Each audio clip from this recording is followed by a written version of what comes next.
तो आप सभी का एक बार फिर से स्वागत है इंग्लिश विद एस के श्रीवास्तव यूट्यूब चैनल के खास वीडियो में। और यह वीडियो उन बच्चों के लिए खास है जो बच्चे बिहार बोर्ड क्लास 12 के छात्र या छात्रा है और वह कम से कम समय में हिंदी और इंग्लिश में अच्छा से अच्छा मार्क्स लाना चाहते हैं। आपको कुछ नहीं करना है, इस वीडियो लेक्चर को एकदम शुरू से लेकर अंत तक कायदे से देखना है।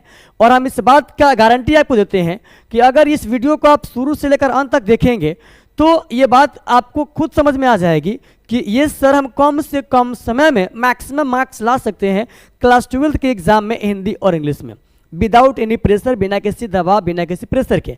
आप आ जाओ, अब हम इस अपने बातों को रखने की करते कोशिश। बच्चों सबसे पहले क्या करना है आपको, किसी भी ईयर का, आप अगर बिहार बोर्ड से हैं तो पहले आप क्या करो बच्चों, किसी भी ईयर का क्वेश्चन बैंक आप ले लो। आप सभी के पास क्वेश्चन बैंक होगा, इसमें कोई शक की बात नहीं, ये मुझे मालूम है। क्योंकि आप सारे बच्चे हैं सीरियस, तो जाहिर सी बात है कि आप सबके पास क्या होगा, क्वेश्चन बैंक होगा।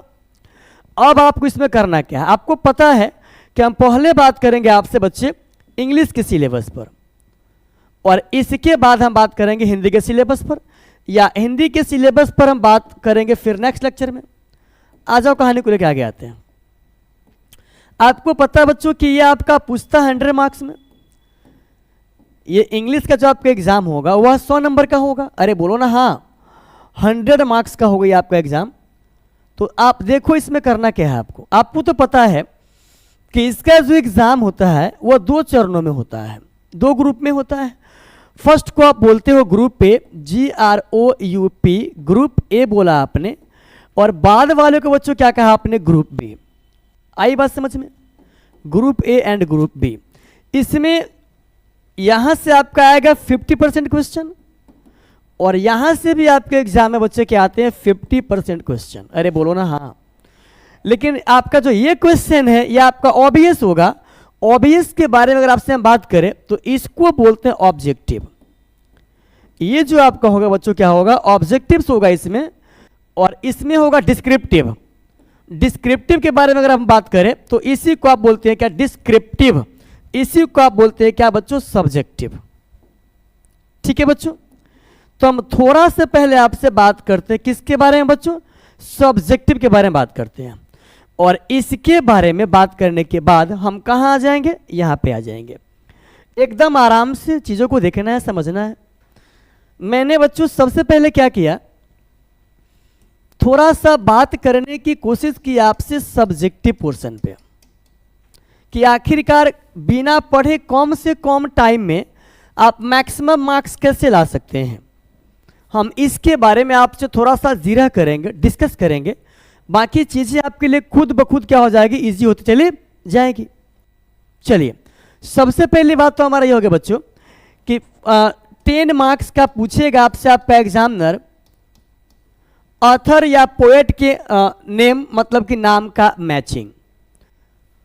5 नंबर का 2 गो रहेगा, 5 मार्क्स का 2 क्वेश्चंस रहेगा आपका। ये रहा आपका ऑथर्स नेम,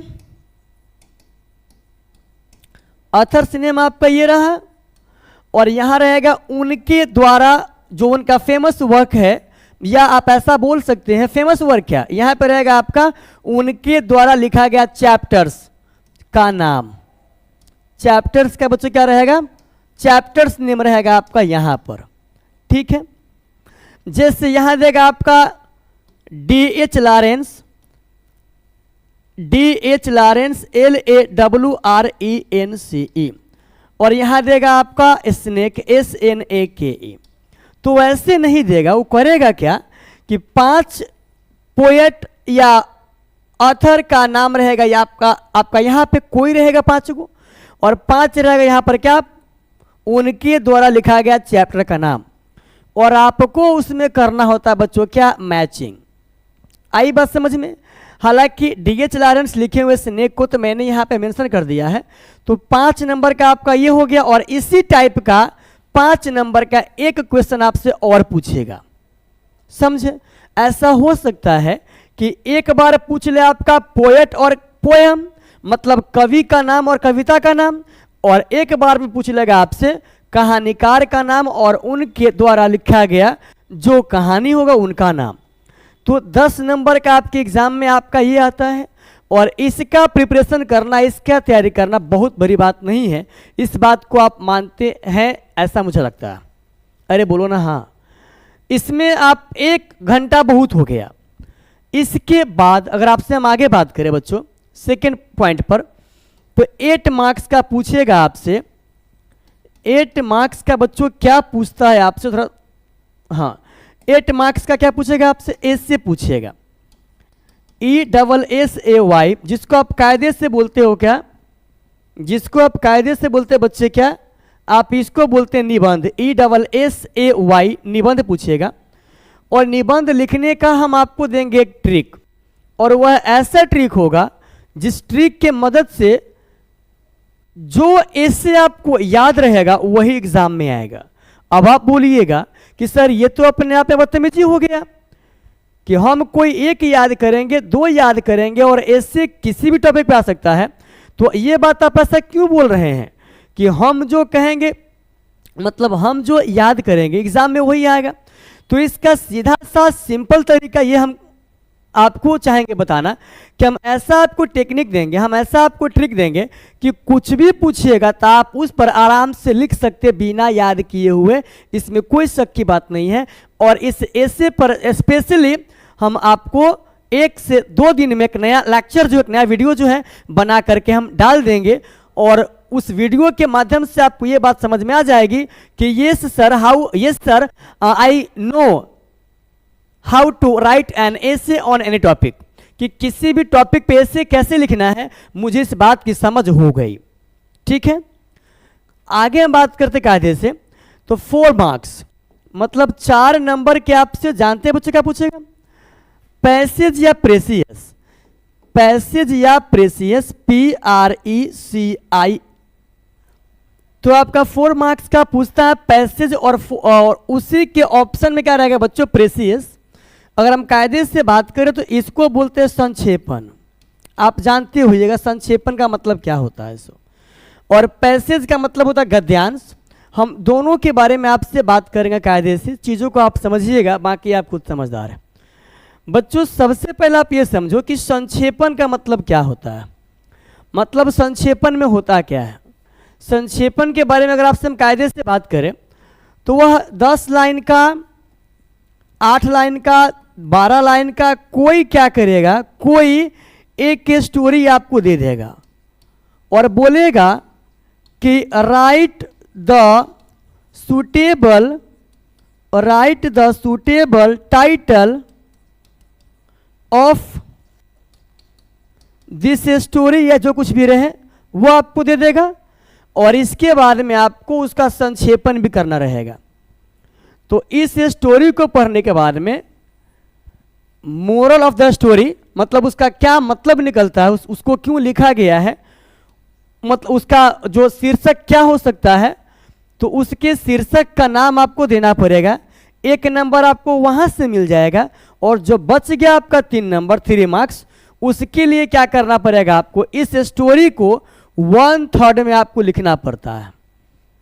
आप क्लास 10th पास करके आए हैं तो मेरे ख्याल से इन बातों को समझना आपके लिए बहुत ज़्यादा मुश्किल की बात नहीं है। 1/3 का मतलब हुआ कि कोई स्टोरी अगर 10 लाइन का है तो 3 लाइन या 3.25 लाइन में आपको लिखना होगा। अब बच्चे क्या करते हैं सुनिएगा, बच्चा क्या करता है, 1 लाइन लिख देगा ऊपर का, अगर 10 लाइन का है तब 1 लिखेगा बीच में का, और 1 कहाँ का लिखेगा? नीचे का, और बोलेगा कि 10 लाइन का तो था ही, तो मैंने 3 कर दिया, हमको मिल जाए कितना? 4 मार्क्स। आप अगर ऐसा करके आते हैं या आने वाले हैं तो भाई साहब ये गलत हो जाएगा। चीज़ें आपको समझ में आई? अब आप ये बोल सकते हैं कि सर तो हम कैसे लिखेंगे, हम कैसे काम करेंगे कि जो मेरे द्वारा किया गया काम है वह ज़्यादा अच्छा होगा। तो वह कैसे अच्छा होगा इसके बारे में एक बार सुन लीजिए आप। सबसे पहली बात तो बच्चों आप ये जान जाओ कि आप ये जान जाइए कि समस्या आपको होगा, प्रॉब्लम आपको होगा सूटेबल टाइटल को लिखने में। अगर आप ये काम अच्छे से कर लेते हैं तब आपको उस स्टोरी को पढ़ के और ये माइंड करना है मेकअप, अपना माइंड मेकअप ऐसे करना है कि हम जो हमको 1/3 लिखना है, तो इसमें का 3 लाइन, मतलब कि अगर 9 लाइन का है चाहे 10 लाइन का है वो है स्टोरी जिसका आपको करना संक्षेपण, तो उसका 3 लाइन या 3.25 लाइन हम कैसे लिखे कि इसी 3 लाइन में उस पूरे 10 लाइन का जो मूल अर्थ है, शाब्दिक अर्थ है, वह निकल जाए। इसका माइंड मेकअप करना पड़ता है आपको, तब जा करके आपको मिलेगा 3 मार्क्स यहाँ से और 1 मार्क्स यहाँ से, इसका मतलब हो गया आपका 4 मार्क्स।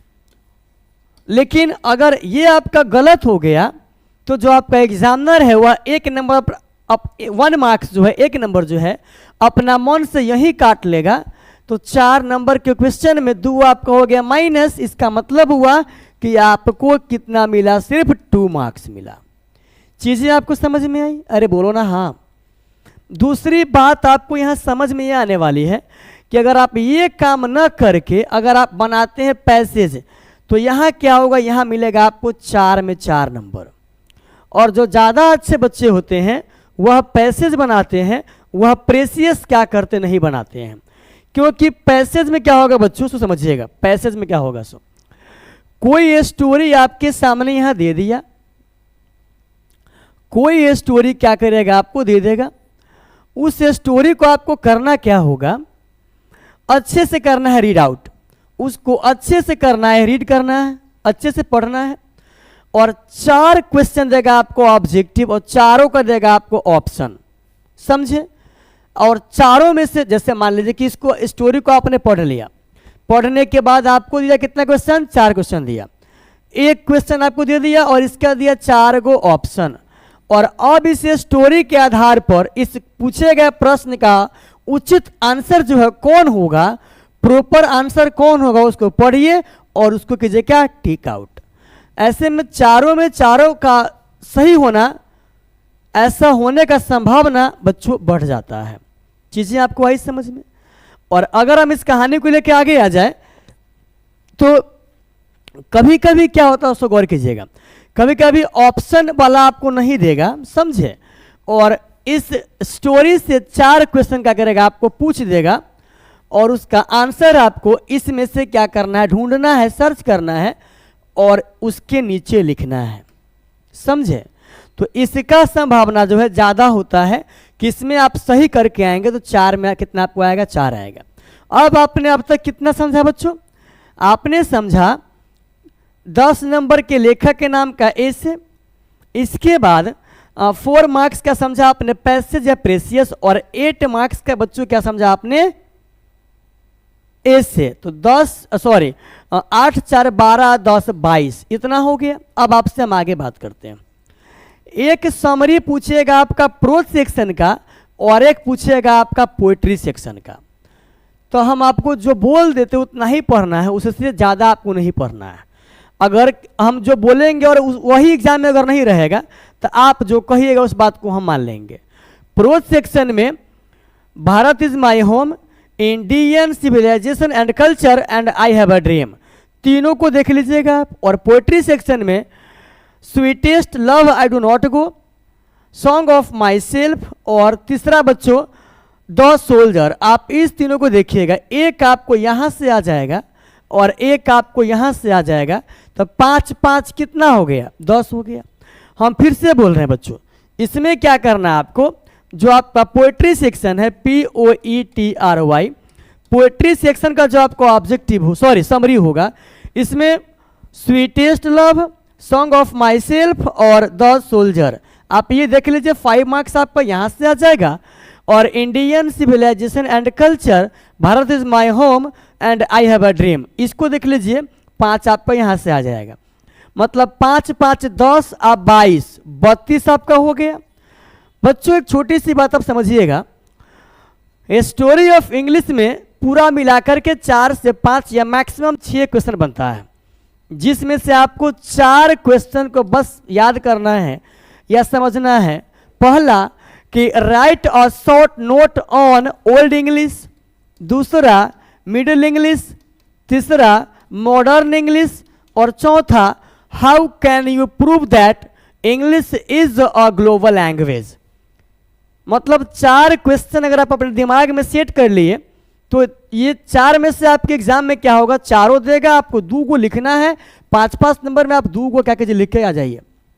हम फिर से बोल रहे हैं आपको, आपके एग्जाम में क्या करेगा, आपको बोलेगा कि right a short note on old English, modern English या middle English and how can you say that या how can you prove that English is an international language या English is a global language.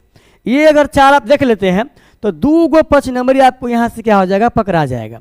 कुल मिला के आपको समझ में क्या आया कि 32 प्लस 10 इज इक्वल टू बच्चों क्या हो गया हमारा 42 हो गया। आई बात समझ में। अब बच्चा बचता है कि आपका एक्सप्लेनेशन, कि आपका जो एक्सप्लेनेशन होगा जिसको आप बोलते हैं व्याख्या करने के लिए, EXPLANATION एक्सप्लेनेशन। बच्चों हम इसको कायदे से क्या बोलते हैं, इसको हम कायदे से बोलते हैं व्याख्या करना। इसमें से पूछेगा आपका 2 क्वेश्चन, एक रहेगा आपका पोएट्री सेक्शन से, एक रहेगा आपका प्रोज सेक्शन से। उसमें क्या करना होता है, जैसे यहां लिख दिया क्या, sweetest love I do not go for weariness of thee, for weariness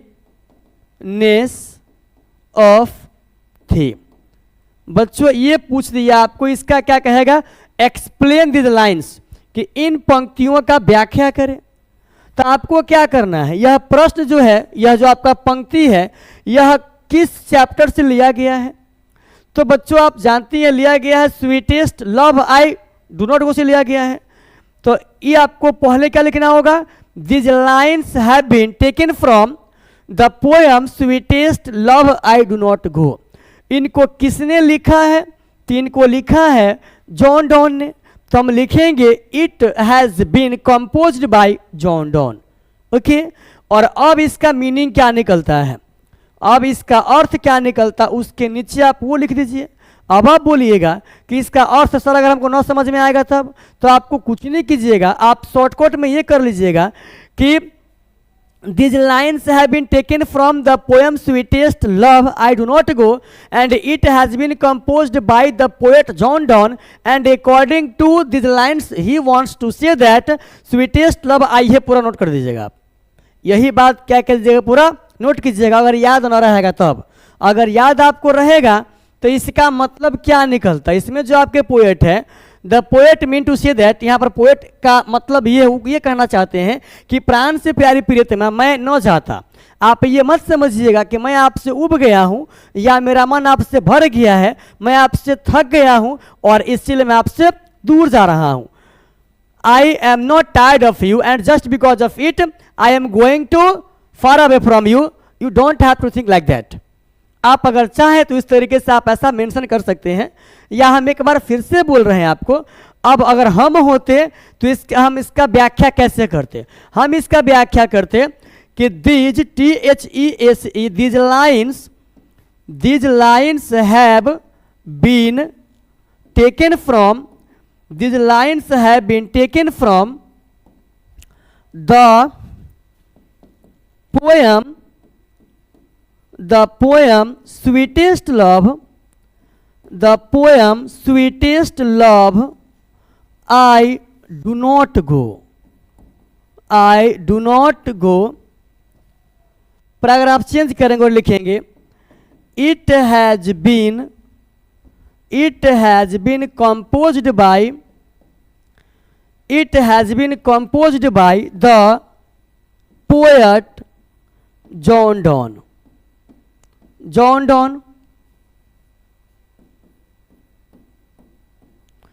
according to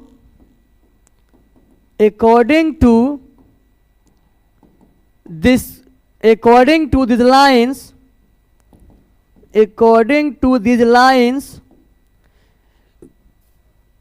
the poet wants to say something to his beloved that you should not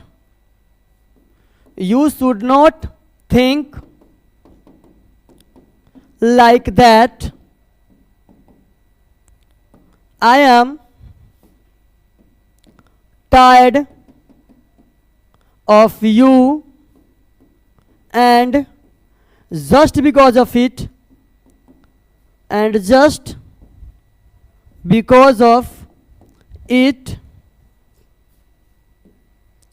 want to go far from you. अब इसको हम समझाते हैं, हम क्या लिखा मैंने यहाँ बच्चों, हमने यहाँ क्या लिखा है so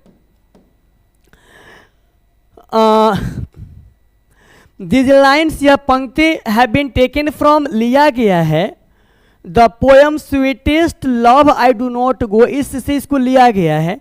and it has been composed by, इसको रचा गया है by the poet John Donne, John Donne के द्वारा. अकॉर्डिंग टू दिस लाइन्स, इन पंक्तियों के माध्यम से द पोएट, कवि, वांट्स, चाहते हैं, टू से, कहना, समथिंग, कुछ, सम के बाद बच्चों थिंग या छूट के लिख लीजिएगा, टू हिज बिलव्ड, अपनी प्रेमिका से, दैट, कि, यू शुड नॉट थिंक, आपको सोचना नहीं चाहिए, लाइक दैट, ऐसा, कि, I am tired of you, कि हम आपसे थक चुके हैं, and just because of it, और इसके कारण, I want to go away from you. I want to go away from you or far from you. Away from you. और इसलिए आपसे हम दूर जाना चाहते हैं, ऐसी बात क्या है, नहीं है. या आप जहाँ कहीं पढ़े होंगे, आपके टीचर, आपके गुरुजी आपको सिखाए होंगे, आपको बताए होंगे कि व्याख्या कैसे करते हैं. तो आपने क्या समझा, तो एक आपका 4 नंबर का ये क्वेश्चन आपका आएगा बच्चों, कहाँ से आएगा, प्रोज सेक्शन से आएगा, और एक आपका आएगा पोएट्री से. तो 4 4 कितना हो गया, आपको 8 हो गया, जिसमें से किसी एक का ही शायद आपको देना होगा आंसर. तो आपने क्या देखा कि 42 और 4 कितना हो गया, 46. बच्चों 5 नंबर के आपका पूछता how to write an application and letter. आपको याद होगा, आपने पढ़ा होगा, पूछता हर साल आपके एग्जाम में how to write an application, या आप समझ सकते, हालांकि दोनों पूछता है बच्चों, तो आप दोनों में से किसी एक को सीख लीजिए, 5 नंबर आपका यहाँ से आ जाएगा. अब आप बोलिएगा सर ये तो 51 नंबर का हो गया. तो बच्चा पार्टी सभी के सभी क्वेश्चन में जो है ऑप्शन भी होता है, समझे. इसके बाद में रहेगा आपका ट्रांसलेशन, फिर रहेगा आपका क्या बोलते हैं उसको, कुछ सब्जेक्टिव क्वेश्चन. तो उस सब को हम नहीं लिखेंगे, जो हमारे लिए काफ़ी इजी होगा, जिसको हम कम टाइम में पढ़ करके मैक्सिमम मार्क्स ला सकते हैं, हम उसी को पढ़ेंगे. तो इस तरीके से आपने क्या देखा कि आप यहाँ पर सब्जेक्टिव में 50 नंबर ला सकते हैं बिना किसी प्रेशर के. अब एक बार हम इसको चाहेंगे फिर से करवाना, क्या रिकैप, देखिएगा हमारा कहानी क्या होता है. सबसे पहले तो हम आपको क्या बताए थे बच्चों, हम सबसे पहले आपको बताए क्या किए थे, क्या बताए थे, सुन लीजिएगा. हाँ, ये रहा आपका इंग्लिश 100 मार्क्स. आपको करना क्या है, किसी भी ईयर का क्वेश्चन बैंक आपको उठाना है. उसके बाद आप उसमें देखिएगा क्या कि इंग्लिश आपका पूछता 100 मार्क्स का, 2 ग्रुप में उसका एग्जाम होता है, ग्रुप ए और ग्रुप बी हो गया. अभी ग्रुप ए का हम बात नहीं किए हैं, हमने बात किया आपसे ग्रुप बी का डिस्क्रिप्टिव क्वेश्चन का बच्चों मैंने बात किया.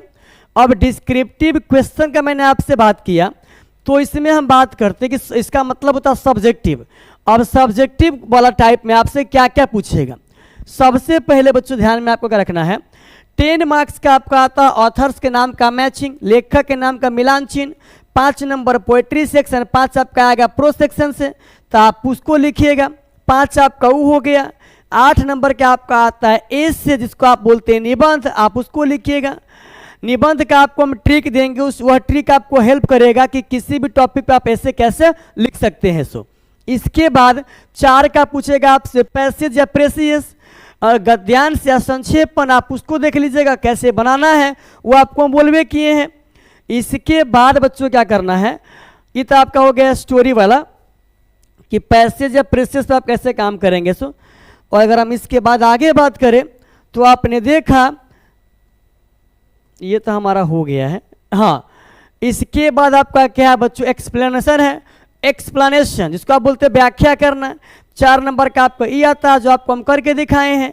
और इसके बाद में क्या हो गया आपको 5 नंबर का आपका आता है क्या, एप्लीकेशन या लेटर। और 10 नंबर का आपका आता है स्टोरी ऑफ इंग्लिश से क्वेश्चन। और 10 नंबर का आपका आता है प्रोज या पोएट्री का एक एक, प्रोज और पोएट्री से एक एक समरी। आई बात समझ में? तो इससे ज़्यादा आपके सिलेबस में नहीं पूछेगा आपसे, तो बहुत ज़्यादा प्रेशर में आने की आवश्यकता क्या बच्चों आपको नहीं है। अब हम बताएंगे आपको अलग अलग करके कि एप्लीकेशन कैसे लिखना है, लेटर कैसे लिखना है, पैसेज को कैसे करना है सोल्व, प्रेसियस को कैसे करना है सोल्व, इसके बाद लेखक के नाम को कैसे करना है याद, ऑब्जेक्टिव पोर्शन पे कैसे करना है काम, और स्टोरी ऑफ इंग्लिश जो है उसका कौन कौन सा क्वेश्चन इंपॉर्टेंट है उस पर बात करेंगे हम। मतलब सब्जेक्टिव का एक दायरा पे हम बात करेंगे और हम कोशिश करेंगे कि कम से कम समय में आपका जो प्रिपरेशन है, जो आपका तैयारी है, वो अच्छा से अच्छा हो पाए। ठीक है बच्चों, तो हम उम्मीद करते हैं कि ये चीज़ें आपको समझ में आई होंगी। और अब हम मिलते हैं नेक्स्ट लेक्चर में, तब तक के लिए बाय, टेक केयर।